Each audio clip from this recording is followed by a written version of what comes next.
Bonjour à tous et à tous et bienvenue dans Smart Boss, le rendez-vous des patrons et des patronnes. Je suis ravie d'accueillir aujourd'hui Marc Prikaski. Bonjour. Bonjour. Donc tu es le PDG de Seva Santé Animale, donc spécialisé dans la santé et le bien-être animal. 2 chiffres à savoir, 6500 collaborateurs et plus d'1,5 milliard de chiffre d'affaires.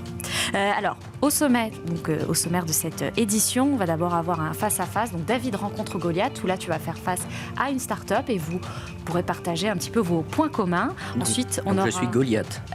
Tu as deviné. J'ai toujours été David, c'est pour ça que ça m'intéresse de changer de côté. Ouais. On verra, ça se trouve, il dira peut-être que c'est Goliath aussi.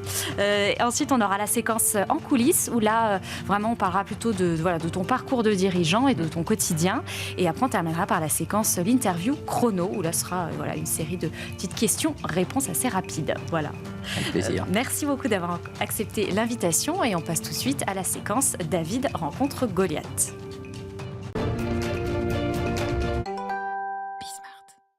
Donc la start-up qui te fait face, c'est Inver. Donc je suis ravie d'accueillir Sébastien Crépieux. Bonjour.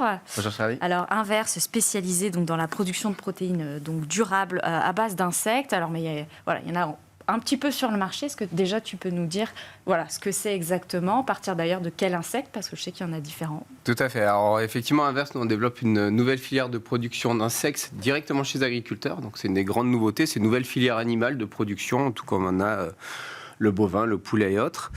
Et tout ça à destination à la fois des filières d'élevage. Donc on élève un insecte qui s'appelle le Ténébrio molitor, le ver de farine. Donc un insecte qui est très qualitatif nutritionnellement, qu'on va donc nous produire sur le stade larvaire, petit en fait, les agriculteurs vont les engraisser pour nous, et ensuite on va les intégrer donc une fois à maturité dans différents produits, des croquettes pour chiens et chats notamment pour leur qualité nutritionnelle, et ainsi que des aliments pour les animaux d'élevage, notamment les poulets. D'accord. Et alors, est-ce que tu connaissais Inverse ou pas ? Alors, je ne connaissais pas cette entreprise, donc j'ai regardé, je trouve franchement très intéressant ce qu'ils font, parce que c'est une autre façon de nourrir, et on discutait là juste avant l'émission, et je disais, en fait, il faut revenir aux fondamentaux. Comment, dans la nature, les animaux se nourrissent ? Et je disais, pour moi, le premier marché pour vous, c'est le poisson. Quand vous regardez les saumons, les truites, ils se nourrissent d'insectes dans la nature. Et donc, probablement, je pense que de les nourrir de la même façon qu'ils se nourrissaient originellement doit stimuler l'immunité. Ça ? Vous, les poissons, non ? C'est pas... Si, alors les poissons sont notre cible initiale, effectivement. Ouais. Moi, l'idée originelle de Inverse, c'était justement proposer des solutions dans notre région, et je suis totalement d'accord avec Marc, revenir au bon sens. C'est vraiment revenir au bon sens nutritionnel. Une truite, on en parlait tout à l'heure, une truite, elle ne se nourrit pas du tout de poissons d'océan. Or, la nutrition actuelle de la truite, ça va être justement de la farine de poisson d'océan, et ça va être du soja. Ça va être des protéines ensuite végétales. C'est pas son régime naturel, et donc effectivement, ça pose des problèmes de santé animale, de santé des élevages qu'on va essayer de résoudre. Mais malgré tout, revenir au bon sens de sa nutrition initiale, c'est justement ce vers quoi il faut tendre. Par contre, actuellement, on est en compétition avec ces farines prises, entre guillemets, presque gratuitement dans l'environnement, dans les océans, et on ne peut pas être compétitif sur une filière d'élevage qui, plus est durable. Oui.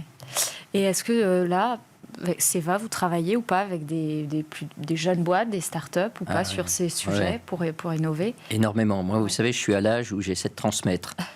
Donc, j'essaie de conseiller. Et puis, vous savez, j'ai créé le club des ETI de Nouvelle-Aquitaine. Donc, il y a beaucoup de boîtes qui viennent me voir et j'essaie de leur donner mon avis, là. Franchement, et de voir comment je peux les aider au travers de mon expérience. La vie de patron, c'est beaucoup d'échecs. Et on apprend de ces échecs. Donc, j'essaie d'éviter que les autres fassent les mêmes échecs que moi. Donc, ouais, j'aime beaucoup. Et puis, pour une boîte, moi, je suis patron maintenant d'une boîte assez grosse. C'est très rafraîchissant, quoi. C'est très agréable. Et pareil, un peu même question. Est-ce que toi, vous travaillez ou pas un peu avec des plus grosses boîtes, des grands groupes, où il y a des passerelles, des partenariats ? Alors oui, on a des passerelles. Avec Seva, on aimerait bien travailler. Donc on en parlera tout à l'heure. Mais effectivement, on se rejoint sur des grandes thématiques, sur la santé notamment des élevages. Oui, on travaille beaucoup avec le monde coopératif. Donc au capital d'Inverse, il y a notamment plusieurs coopératives, dont une qui est le groupe Limagrin. Et effectivement, c'est toujours intéressant de partager ces expériences. Comme vous dites, c'est plus, on voit plus du côté process. Effectivement, beaucoup plus processé en start-up, c'est ce qui doit vous rafraîchir. C'est un peu plus, entre guillemets, je ne vais pas dire bordélique, mais c'est vrai que les décisions sont prises très rapidement et on peut avancer très vite. Et dans les deux sens, les interactions seront toujours bonnes et nécessaires. Et chez Seva, c'est vous en êtes où aujourd'hui d'un point de vue transition environnementale, etc. Parce que ça, c'est clairement des solutions durables. Quand est-ce que vous avez commencé? C'est absolument majeur. D'abord, je vais vous dire, on est des vétérinaires. L'essentiel du COMEX sont des vétos, donc on connaît bien les problématiques de terrain, on est très attaché au territoire, on est très attaché à cette démarche qui fait en sorte de protéger notre environnement. On voit très bien les conséquences. On a d'ailleurs créé une fondation qui s'occupe des animaux sauvages. Vous savez, on parle beaucoup de la biodiversité, des problématiques que l'on rencontre. Il faut savoir que les animaux sauvages sont parfois malades, et donc en fait on travaille aussi pour les protéger, apporter des solutions médicales quand il y a besoin. On ne veut pas intervenir sur la nature. De temps en temps, la nature n'est pas très clémente, donc c'est intéressant de pouvoir les protéger. Alors, je pourrais vous parler du koala, de l'albatros de l'île d'Amsterdam, d'un certain nombre de fous de bassan, par exemple, qui ont été décimés par la grippe aviaire. Et donc nous, on est sur tous ces fronts. Tout le monde en parle, encore une fois, de la biodiversité, et fondamentalement, personne ne s'en occupe réellement. Il n'y a pas de modèle économique. Donc je considère que c'est le rôle d'une entreprise comme Ceva, qui a les technos, d'essayer de résoudre un certain nombre de problèmes. Donc vous voyez, on est en plein dans cette problématique, évidemment. On fait le bilan carbone, on regarde toutes nos usines, on réduit notre impact carbone. Ça fait partie de ce que tout le monde fait. Nous, on fait un peu plus au travers de projets de ce type-là. On est des passionnés, de toute façon. Et vous, de votre côté, c'est qu'aujourd'hui, un peu le gros challenge, est-ce que c'est de passer, c'est l'industrialisation, souvent c'est très compliqué dans ce type de business? Alors ce passage, nous on l'a franchi justement l'an dernier. On a construit notre grosse unité en fait couvoir. Donc nous on est vraiment à la naissance de la filière. Donc comme des couvoirs d'œufs produisent des poussins pour les agriculteurs pour les engraisser, nous c'est pareil. Donc ce métier, c'est ce cap de l'industrialisation, on l'a franchi en inaugurant ce grand couvoir qui va alimenter une filière de 25 bâtiments agricoles qui représente déjà plusieurs milliers de tonnes de protéines par an. Donc là on est en train de développer 1 à 2 bâtiments agricoles par trimestre. Donc ce challenge est maintenant en passe d'être réussi et de se déployer dans d'autres régions françaises. Le vrai challenge maintenant, il est justement pour les farines de poisson notamment, que le réglementaire aille un peu au-delà de ce qu'il a permis. Donc tout de suite, on a permis l'insecte de substituer aux farines de poisson, mais sans pour autant mettre de barrière aux farines de poisson non durables. Vous voyez, maintenant, on est un peu dans un paradoxe de marché où, forcément, quand on produit avec des agriculteurs sur un modèle circulaire, durable, avec des justes rémunérations souhaitées, c'est vraiment le sujet actuel, on ne peut pas être compétitif avec de farines de poisson qui sont prises gratuitement dans l'océan. C'est pas possible. Donc là, il faut aller un peu plus loin, et donc c'est ce qu'on attend maintenant. C'est notre vrai challenge. Bon, et dernière petite question, mais là, c'est pour les animaux. Est-ce que, évidemment, à chaque fois, tout le monde va vous demander, demain, est-ce que ce sera pour les humains aussi? Pour l'humain, alors... Le Ténébrio molitor, celui qu'on élève, effectivement, a une qualité nutritionnelle assez exceptionnelle, tant sur ses profils acides aminés, donc la qualité de ses protéines, que sur la qualité de ses acides gras. Tous globalement polyinsaturés, oméga 3, oméga 6, donc très bon nutritionnellement. Et effectivement, c'est une protéine qui est mangée par déjà 3 milliards d'individus sur la planète. Or, nous, on a tendance en Europe de l'Ouest, à avoir cette réaction un peu beurre que je ne mangerai pas d'insectes. Or, d'un point de vue nutritionnel pur, c'est juste exceptionnel. Et effectivement, ça pourrait demain rentrer dans l'alimentation humaine sans souci. Okay. Écoutez, super. Merci beaucoup, Sébastien, d'être venu parler avec nous de ce sujet. Et on va pouvoir passer maintenant à la séquence en coulisses. Alors, on va remonter un petit peu dans le temps. 2000, là, vous prenez le poste de directeur France de Sanofi Santé Nutrition Animale. Comment est-ce que vous êtes retrouvé là-dedans, alors qu'à la base, j'ai vu que tu avais fait des études pour être vétérinaire? Ouais. Alors, j'ai été vétérinaire en clientèle à Drancy. J'ai appris beaucoup de choses. Et puis, après 2 ans de clientèle, j'ai été appelé par un laboratoire à l'époque américain. Donc là, on remonte dans les années 85. Donc, je suis plus tout jeune. Et puis voilà, j'ai fait 10 ans dans cette boîte, j'ai tout appris. C'était une très très bonne école. Mais j'en avais un peu marre, je ne comprenais plus la stratégie de la boîte, il n'y avait plus de confiance, etc.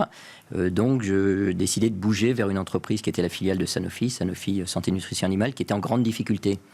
Et c'est l'époque où Sanofi cédait un certain nombre d'actifs, dont la santé animale. Ils sont arrivés à céder ce qui avait de la valeur à l'époque, à savoir une filiale aux États-Unis, tout ce qu'on avait en Asie, et puis il restait un bout, et je me souviens, là, il y a un concurrent qui est venu, il nous a dit « j'achète pas parce que ton truc, ça vaut rien ». Bon, c'était le début de l'histoire, et là on s'est dit « bah oui, ça vaut pas grand-chose, c'est vrai », et donc on a créé, on a monté, réfléchi à un plan stratégique, je sais pas si la stratégie était bonne, mais on l'a menée, on a été un peu focalisé, et 4 ans après, Jean-François Dehaye, qui était le patron de l'époque de Sanofi, dit « ah, vous avez fait un super boulot, on va vous vendre de nouveau ». On lui a dit « c'est pas possible », et c'est là que c'était voyez, un grand patron, il nous a dit « Ok, je vous laisse 3 mois ». C'était à l'époque le patron, moi je n'étais pas patron de l'activité, c'était Philippe Duménil. Et il nous dit « Je vous laisse 3 mois ». Voilà, et à 14 cadres, on rachète la boîte. Alors, c'est-à-dire, oui, ça se passe comment? Parce que c'est quand même pas évident, comme même à réfléchir. Moi, je n'ai pas beaucoup d'exemples comme ça en tête qui me viennent. Donc, c'est-à-dire, vous avez fait quoi concrètement? En fait, d'abord, on n'avait pas d'argent. On n'avait pas d'argent, on était tous endettés à 30 et quelques %, on achetait notre maison et tout, on n'avait pas d'argent. On monte un dossier, on comprend qu'on peut s'endetter beaucoup, beaucoup plus en ayant ce qu'on appelle un prêt in fine. C'est-à-dire que vous payez le capital, voire les intérêts, au bout d'une période de 4-5 ans. On trouve des financiers, on fait ce qu'on appelle un LBO, et puis on en a fait plusieurs. Et on a compris que d'abord, il fallait qu'on ait voyez, la maîtrise totale du devenir de l'entreprise, parce que moi, très vite, je suis devenu président et DG en 2007. Et franchement, je me suis dit, voilà, ça sera quoi la fin de l'histoire? Moi, ce qui m'intéresse, c'est que cette boîte soit pérenne. C'est une boîte française. Moi, je suis hyper attaché à la France pour plein de raisons personnelles. Et je me suis dit, ce pays qui a eu les 2 premières écoles vétérinaires, il y a plus de 250 ans, à Lyon et à Maison-Alfort, moi, je suis de Maison-Alfort, je me suis dit, mérite un très grand laboratoire vétérinaire. Et donc, on a tout organisé, on a ouvert très largement le capital aux salariés. Aujourd'hui, il y a plus de 2000 salariés qui sont actionnaires. C'est des vrais actionnaires, c'est pas des actions gratuites. Ils mettent leur argent, ils sont actionnaires de la boîte. Et donc, ça donne tout ça un pouvoir qui fait qu'on a 2/3 des droits de vote. Et donc, on a des financiers à côté de nous qu'on choisit, mais on décide quand on change de financier, à quel prix d'entreprise, pour quelles conditions, etc. Vous voyez, on maîtrise notre avenir. Et c'était absolument clé pour moi. Et puis, puis des années, donc vous voyez, en 95, on perd de l'argent. Aujourd'hui, on est une entreprise qui fait 1,6 milliard, qui est devenue le 5e laboratoire mondial. Alors, devant nous, on a 3 Américains et un Allemand, et le premier laboratoire français. Et on continue à se développer. On est passé d'un laboratoire de générique, je pense, le laboratoire le plus innovant en vaccin. Le vaccin, c'est la prévention. Hein. Donc, je pense qu'on est exceptionnel. Enfin, je n'aurais pas le dire comme ça, mais ouais, je suis fier de ce qu'on a fait. Et sur le côté, là, les salariés, ça c'est aussi intéressant. On voit aussi que, plutôt, d'ailleurs, chez les startups, de plus en plus, c'est plus effectivement, on donne des BSPCE, donc l'équivalent un peu de stock option. Là, vous avez fait ce choix-là aussi avec vos salariés. On a l'impression que ça semble super sur le papier, mais est-ce qu'il y a quand même, voilà, je ne veux pas dire, il y a déjà eu des conflits, des divergences avec les salariés quand même? Bien sûr. Alors d'abord, je partage avec les salariés, mais vous voyez, il peut y avoir qu'un seul décideur in fine. Donc j'ai ce qu'on appelle une golden share, c'est-à-dire que je peux prendre toutes les décisions. Et je dirais presque même en face des financiers. C'est-à-dire que si on veut faire une acquisition, alors ils sont toujours alignés avec nous, parce que quand vous êtes très transparent, quand vous délivrez ce que vous avez dit que vous allez faire, vous avez la totale crédibilité. Je crois qu'il n'y a pas de sujet, il y a une très grande confiance des salariés. Moi, je trouve merveilleux de dire, puis certains politiques en ont parlé, vous voyez, on crée de la valeur et on partage la création de valeur. Et beaucoup en parlent, nous on l'a fait. Voilà, je pense que c'est important. Moi, vous voyez, quand vous avez des anciens salariés qui partent, qui ont fait 30 ans d'entreprise, qui viennent vous voir, ça peut être des salariés à tous les niveaux de l'entreprise, qui vous disent c'est super parce que ce modèle-là, ça a permis de payer les études de mes gamins. Je trouve ça juste génial. Voilà, on est une sorte de capitalisme humain. Et ça offre plus d'avantages. Alors oui, le risque que vous avez, c'est que des gens restent simplement parce qu'ils sont actionnaires. Mais ça permet aussi d'avoir des discussions franches avec eux, parce que chacun doit contribuer à l'intérêt global. Et moi, je dis, vous voyez, aux salariés actionnaires, parce que vous en avez 2000 actionnaires, mais vous en avez donc 4000 qui ne sont pas actionnaires, je dis, ça vous donne pas des droits, mais des devoirs vis-à-vis des 4000 autres. Oui. On participe de toute façon à la performance, qu'on a un peu un incentive quand même. Et tout à l'heure, tu disais, quand on échangeait avec Sébastien, notre COMEX, il y a pratiquement que des vétérinaires. Oui. C'est-à-dire, c'est des gens qui savent de quoi ils parlent. Ils exercent toujours ou pas, non? Ou alors, Ah oui. Alors, des vétérinaires diplômés qui ont un parcours différent, mais j'ai envie de dire qu'ils savent de quoi ils parlent. Je pense qu'à l'entreprise, à la tête d'une entreprise telle que la nôtre, vous avez plein d'entreprises, vous pouvez mettre des financiers. Moi, je n'y crois pas du tout. Voilà, il faut déjà comprendre ce que sont les animaux, il faut avoir exercé, il faut comprendre les problématiques de vos clients, il faut être passionné par les animaux. C'est porteur, c'est ce qui nous permet de faire des choses qui sont peut-être pas exactement le mieux dans le business. Par exemple, vous voyez, moi, j'ai des petites unités qui font des autovaccins, c'est-à-dire que vous êtes capable de prendre une souche bactérienne ou virale d'un élevage et de développer un vaccin spécifique de cet élevage. C'est pas très rentable. On est à une époque où, quand on fait des produits, on fait des blockbusters. ben moi je considère que ça fait partie du service qu'on doit offrir aux éleveurs et aux vétérinaires. Donc d'être vétérinaire, ça nous permet de déroger un peu à la règle classique des blockbusters, des grandes marques, etc. etc. Je pense qu'il y a des modèles en dehors de ce modèle classique. Voilà. Et par exemple, ce que je vous disais tout à l'heure sur développer un vaccin pour l'albatros de l'île d'Amsterdam, il faut être un peu fêlé pour faire ça. Vous voyez ce que je veux dire? Mais en même temps, de se dire, on a peut-être contribué à sauver une espèce animale sur la planète, moi, je dis, il n'y a pas mieux. Vous voyez, dans votre vie, si vous pouvez vous dire ça avec les salariés de Ceva, vous dites, bon, ouais, c'est quand même pas mal. Alors après, tu es devenu PDG, c'est ça, en 2007? Oui. Vous avez vu, de Ceva. C'était quoi, quand tu es arrivé là, à SPOS, un peu le principal objectif, quelque chose que tu avais en tête? Alors d'abord, c'était une continuité, parce que j'ai été DG avant, et en fait, ce sont les salariés, les dirigeants qui m'ont dit, c'est toi qui dois être le patron de cette boîte. Donc c'était légitime. Je ne me suis pas battu, j'ai pas tué les autres. Vous voyez ce que je veux dire? C'est pas du tout ça. C'était totalement légitime. Et après, le vrai sujet pour moi, c'est de comment faire en sorte qu'une boîte qui a démarré avec un petit groupe, les Spartiates, là, vous voyez, de combattants, finalement va être capable de garder cet état d'esprit en grossissant. Comment rester? Moi, je suis fondamentalement une ETI. Je suis pourtant plus en nombre de chiffres une ETI, puisque ça fait plus d'1,5 milliard, plus de 5000 personnes. Pourtant, je veux absolument garder cet ADN, parce que ça vous permet de décider vite. Ça permet de se soucier de son environnement. Vous voyez, c'est le poumon de la France, les ETI. Elles sont sur les territoires, elles sont attachées aux territoires, elles irriguent les territoires, elles créent de la valeur, elles investissent en France. Donc, je veux rester ça. Voilà, je suis un groupe mondial, hein, on a 47 filiales. Oui, mais alors comment on fait pour le rester? C'est quoi je ne veux pas dire le secret, mais en plus vous avez fait beaucoup d'acquisitions ces dernières années, donc comment on reste petit, à l'échelle, parce que quand même pour être numéro 5 mondial... Eh ben, je pense qu'il faut donner et responsabiliser... alors c'est un peu curieux de le dire dans un pays centralisateur comme la France, mais il faut responsabiliser vos filiales, il faut partager une vision globale, mais laisser de l'autonomie à vos structures. Donc il y a une sorte de jeu de jambes où vous inscrivez l'entreprise dans du très long terme, mais moi je suis intéressé par ça. Le quotidien, parce que le quotidien, il permet de sentir l'entreprise, qu'est-ce qui se passe dans la boîte, est-ce qu'on réagit assez vite, et puis le très long terme, parce que c'est ce qui donne du sens. Donc il faut emmener l'ensemble des salariés vers ces deux dimensions.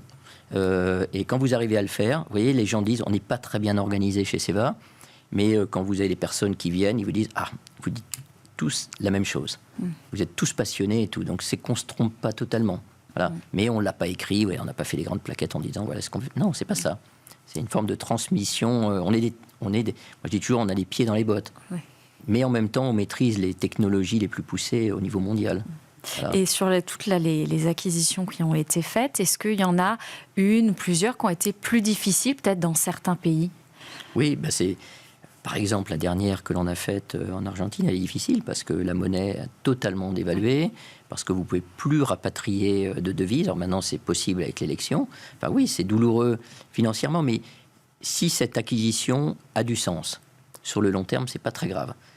Si vous faites une acquisition simplement sur des chiffres, ça c'est problématique, parce qu'effectivement, quand vous avez des accidents, vous voyez, je me souviens d'une acquisition que l'on a faite en 2005, c'est probablement la plus belle acquisition qu'on ait faite, même si nos actionnaires n'étaient pas favorables, mais ils nous ont laissé faire parce qu'il y avait une technologie merveilleuse. C'était une boîte aux États-Unis. Voilà. Et voilà. Donc, vous voyez, dans tous ces projets, ce qu'on essaie de faire, nous, c'est d'emmener ces boîtes qui sont achetées avec nous. Souvent, on propose aux personnes de devenir actionnaires de Ceva, donc on aligne les intérêts, et puis on essaie de ne pas trop intervenir. Je voyais tout à l'heure, on a parlé avec une entreprise, une start-up. Le danger d'une grosse boîte, c'est qu'on tue les start-up. Voilà. Simplement parce que nos process, nos ceci, on ne sait plus qui décide. Enfin, c'est une catastrophe. Nous, on essaie de ne pas faire ça avec nos filiales, avec les entreprises qu'on acquiert. Alors, on peut parfois se planter, mais globalement, ça fonctionne. Globalement, on a très bien intégré peut-être une trentaine de boîtes qu'on a pu acquérir. À force, oui, il y a tout un mécanisme. Oui, mais justement, c'est pas trop... c'est du sur-mesure à chaque fois. Voilà, c'est du gros des mains. C'est un truc. Alors, bon, travailler aussi pas mal avec, alors je crois même essentiellement avec des boîtes françaises. C'est facile ou pas aujourd'hui d'être 100% made in France? Il faut essayer. Vous voyez, là, on est en train de construire le nouveau siège de Ceva à Libourne. parce qu'on a des racines là sur ce territoire et on va les garder au même endroit. On pourrait se mettre à Bordeaux, à Paris, je ne sais pas où. On le fait à Libourne et après on ne le fait qu'avec des entreprises locales. Je crois qu'il ne faut pas se poser la question comme ça. Il faut se dire, voilà, je suis une boîte française qui réussit. Comment je fais bénéficier de ma réussite les autres boîtes autour? Comment j'achète en priorité français? Comment je fais en sorte de retransmettre à tout l'écosystème qui est autour de nous du savoir-faire, des commandes, etc. Je pense que c'est le rôle de tous. Hein. Et donc, il faut... moi, ça me parle. Vous voyez, et j'ai convaincu mes acheteurs, qui sont maintenant les premiers à défendre cette idée. Et en fait, vous apercevez, d'ailleurs que ce soit l'État ou les acheteurs des grandes boîtes, en fait, ils ont peur.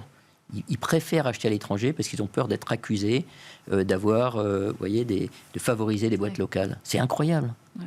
Mais c'est ça, hein, c'est juste incroyable.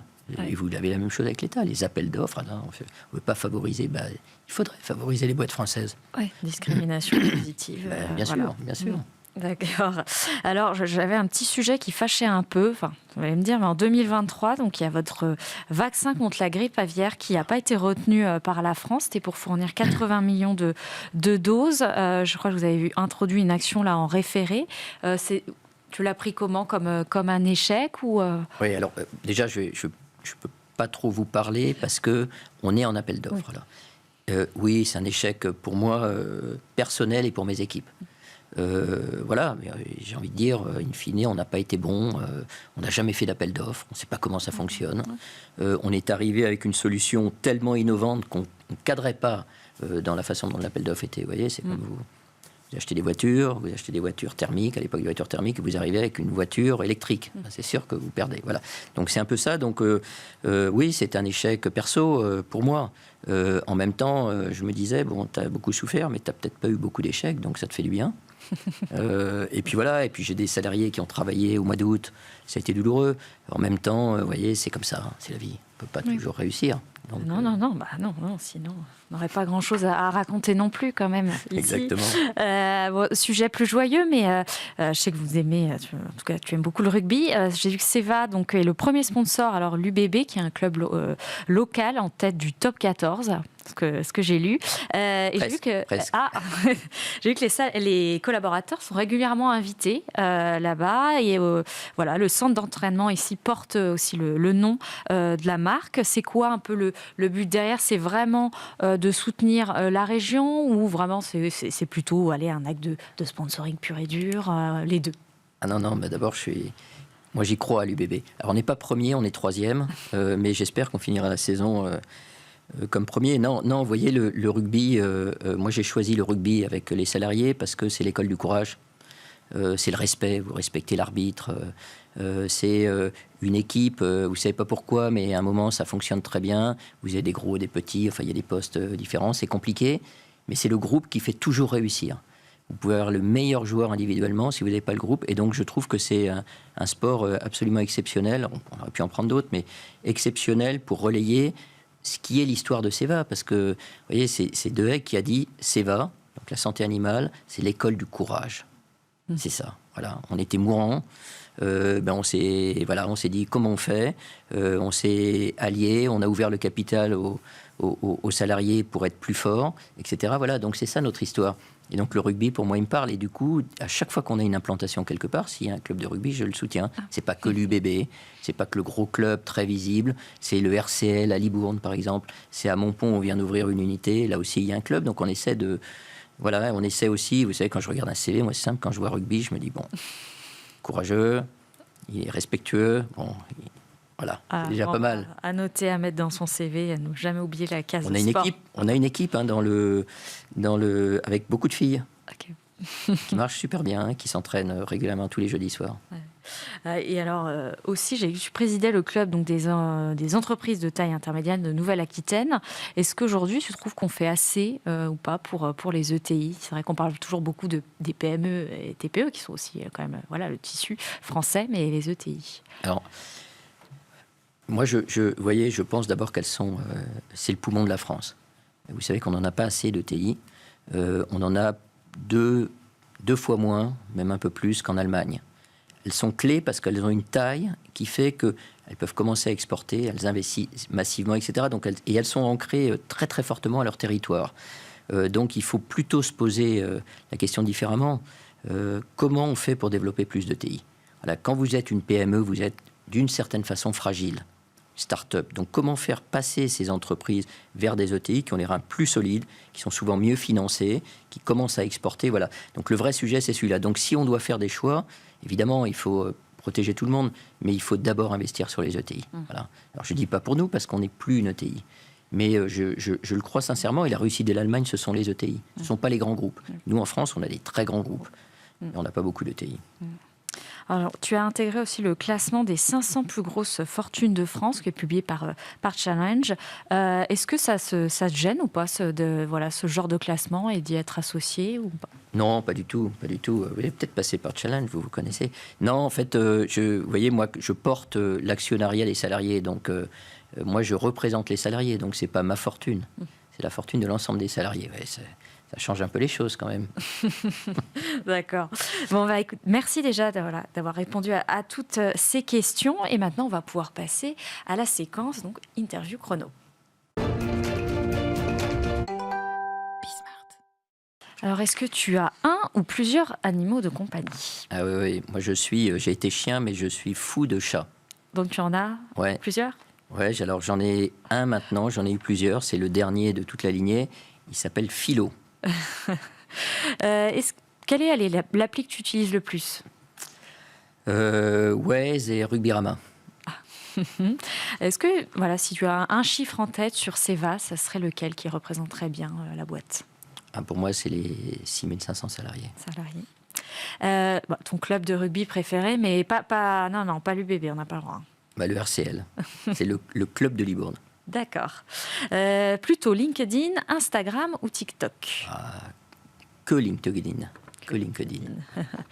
Quel est le dernier livre que tu as lu ? Alors, le dernier livre, c'est Sur les chemins noirs, que je relis, de Sylvain Tesson. Je suis un marcheur. J'adore marcher. Je fais par exemple le GR10 en ce moment, donc c'est pour moi des moments extraordinaires. Donc voilà, ça me parle. Ce livre me parle. D'accord. Est-ce que tu peux me citer une entrepreneuse ou une dirigeante française qui t'inspire ? Je vais citer une entrepreneuse du club ETI, Elena Poincet, qui est remarquable. C'est une entrepreneuse, elle est peut-être venue ici, qui a été une ancienne de la DGSE, qui a monté une boîte Tetris. Voilà, dans la cybersécurité. Oui. Génial. Et donc, voilà, j'en ai d'autres, de femmes. Si la patronne de Lectra, enfin, numéro 2 de Lectra, etc. Est-ce qu'il y a un métier que tu aurais aimé faire quand tu étais enfant, à part vétérinaire ? Ouais, j'aurais aimé être menuisier. J'adore le bois, travailler le bois. Et tes dernières vacances, c'était où ? Les dernières vacances, c'était dans les Pyrénées, dans ma maison, dans les Pyrénées, les montagnes. D'accord. Merci beaucoup d'avoir répondu à ces questions et merci d'être venu aujourd'hui. Merci à vous d'avoir regardé une nouvelle fois cette émission et moi je vous donne rendez-vous très bientôt pour un nouvel épisode. Merci beaucoup. Au revoir.